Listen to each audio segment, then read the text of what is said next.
you are contesting Colombo district, there are 14 or 15 electorates. Starting from Colombo North, one end is Avissavel, the other end is Moratu. So the electorate itself, 15 electorates. It is, people find it difficult to run one electorate.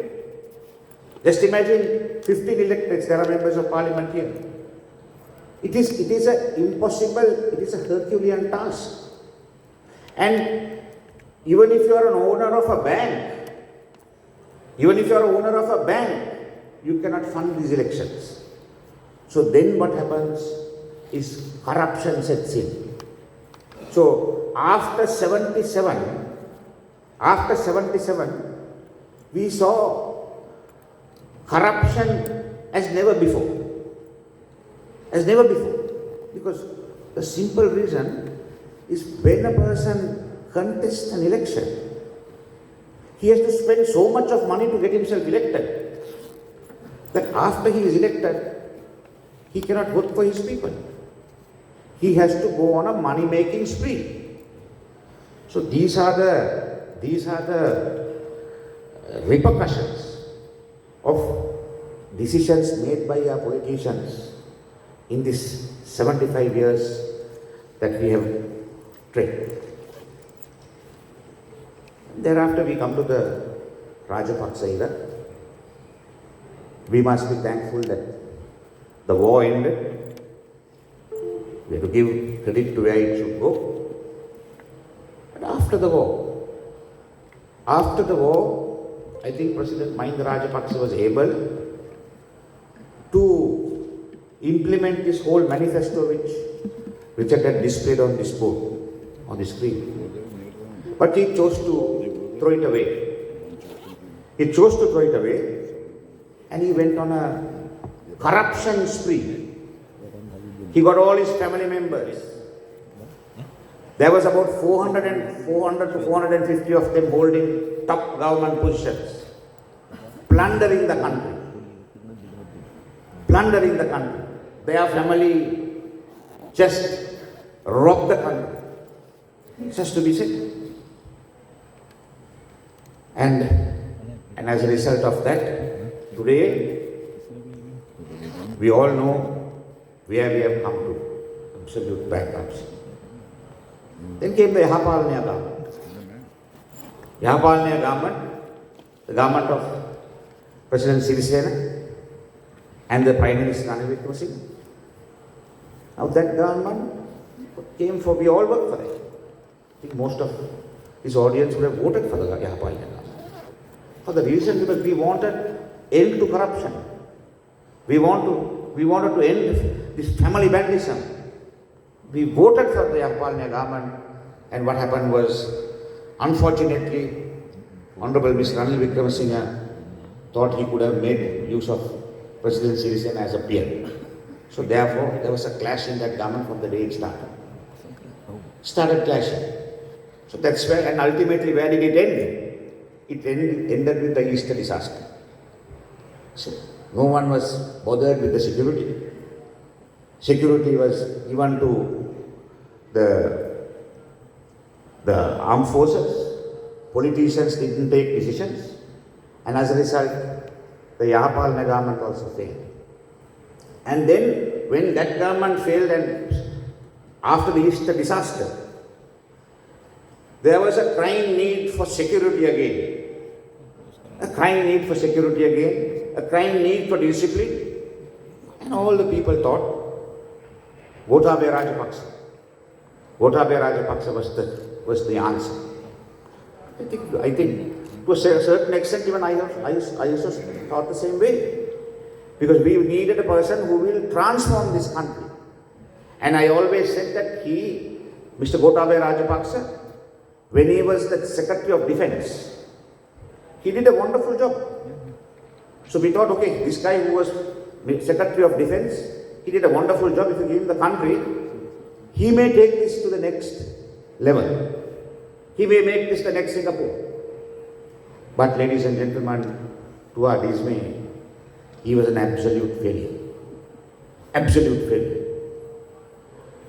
not only was he failure, he placed the last nail on the coffin with regard to our agriculture by bringing in the fertilizer ban. With the fertilizer ban, he threw our agriculture back another 30 to 40 years. And I don't think we are going to recover all that fast.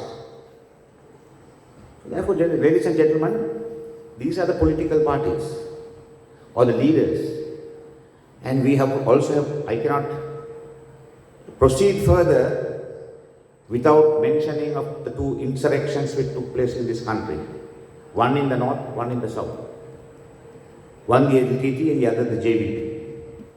These two insurrections or terrorist organizations or whatever you may call it, they also contributed a lot for destruction, damage, billions of rupees.